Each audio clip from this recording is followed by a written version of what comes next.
mustahil binti muskil binti bohong bin apus-apus kowe iso zikir padahal nggak kenal.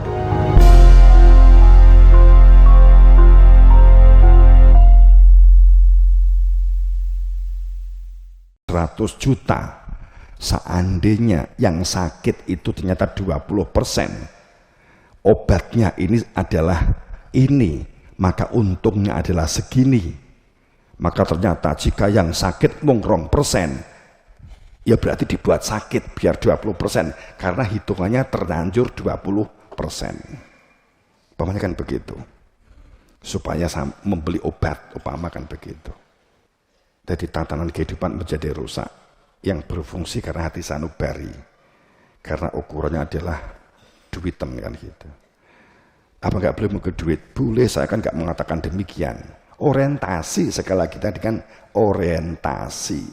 Akibat pada saat ahum lafasadati samawati wa'at, akibat sekiranya nafsu kekosongan hati, tidak memiliki orientasi hidup, tidak mengenal jati diri manusia, tidak mengenal tujuan, tidak mengenal Tuhan, tidak mengetahui alamat. Jika sewaktu-waktu masa pakai jasad habis, ini nggak tahu alamatnya, maka perilakunya dalam perilaku akma, perilaku buta. Hati nuraninya mati, sanubari yang berfungsi. Keluar masuknya nafas kosong, kal alam bal adolu sabila, bahkan lebih sesat jalannya.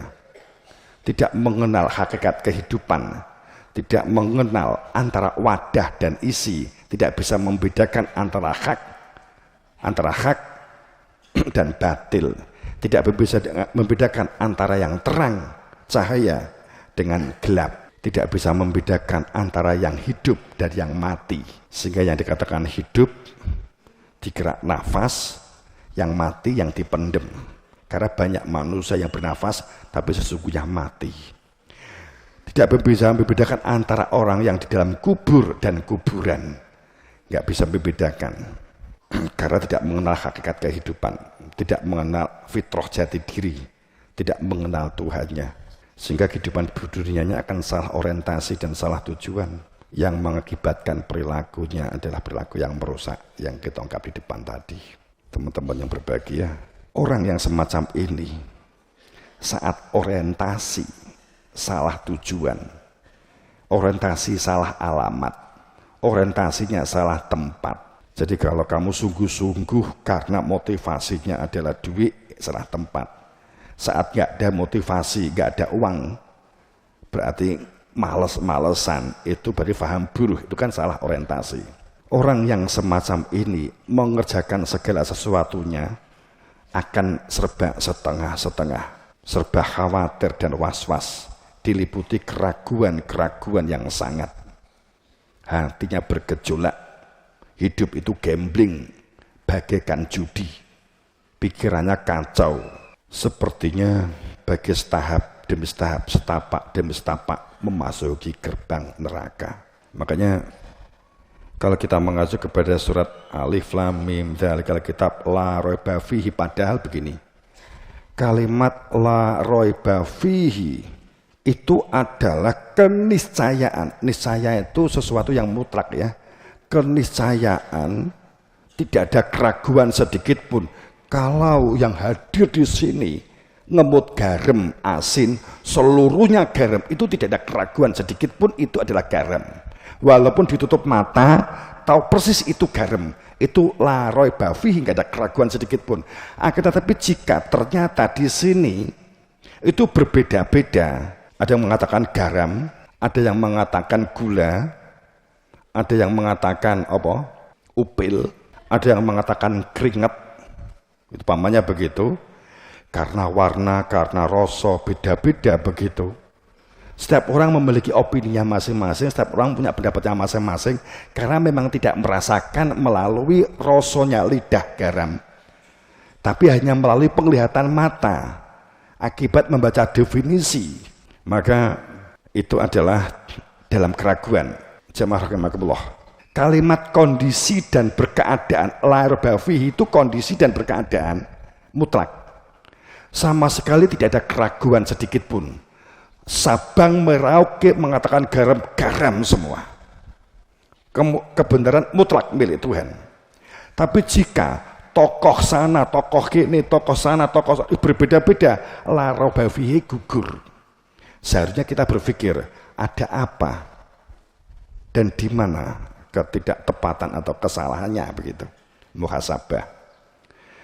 La raiba fihi adalah kondisi dan dari keadaan mata hati rasa di dalam dada itu benar-benar menyaksikan asyhadu alla ilaha illallah. Ini loh yang punya nama Allah. Ini loh Tuhan saya yang punya nama Allah. Sehingga saat lisan tertulis menyebut Sang Yang Wenang, Sang Yang Widi, enggak bergeser. Dek kene diarani teh, iki mbok arani tempe. Oh, tempemu legi ya. Wah, iki bocah iki karepe teh. Enggak akan mempermasalahkan nama gitu loh. Wong sing mbok karepne iki tahu to. Kuwi iki teh, tahu. Ya terserahlah, tapi ini karepne kita. Nggih, ya sudah. Karena beragama itu berarti ada fenomena kebenaran akad mentrobik di masanya kan gitu kan. Kemudian la raiba fihi itu mutlak hudan. Jelas mutlak berada di dalam terang cahaya al-hudan. Seseorang yang bisa membaca syaratnya motone iso ndelok gitu ya toh, iso ndelok, iso maca, ya enggak buta huruf, ada cahaya. Kalau kamu dikai tulisan motomu yo melek di gelap gulita peteng dedet, we kon maca yo ora iso gitu toh. Kan gitu. Tapi di sini hudan, tapi pikiran juga harus normal, uteknya juga punya rasional, punya nalar.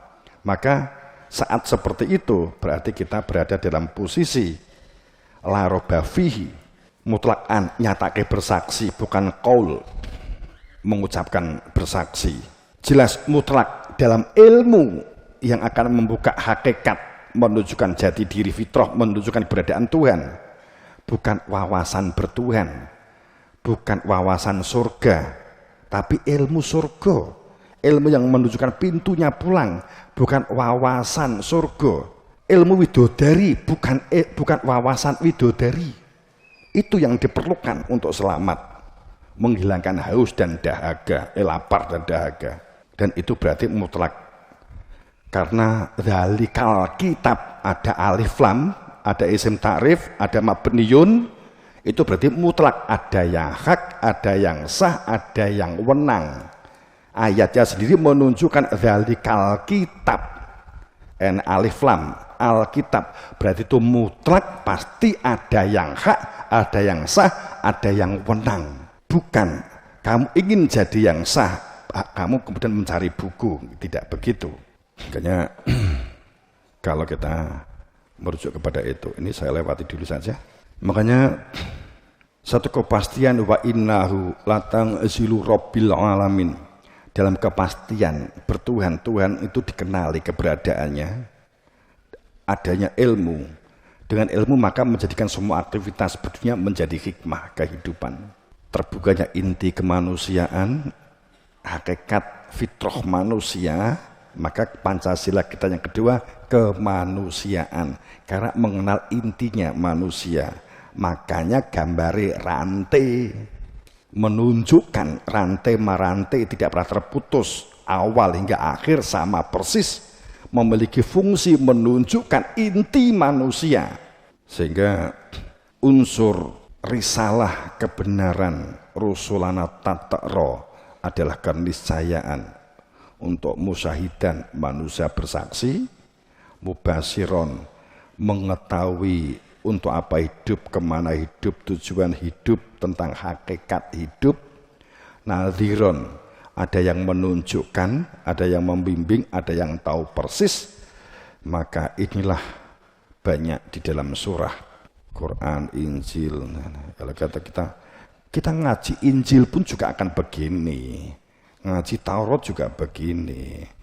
Kamu tidak akan mengenal Tuhan, masuk ke surganya Allah, Jika tidak dilahirkan kedua, kamu harus dilahirkan secara ruh untuk dapat mengenal Tuhan.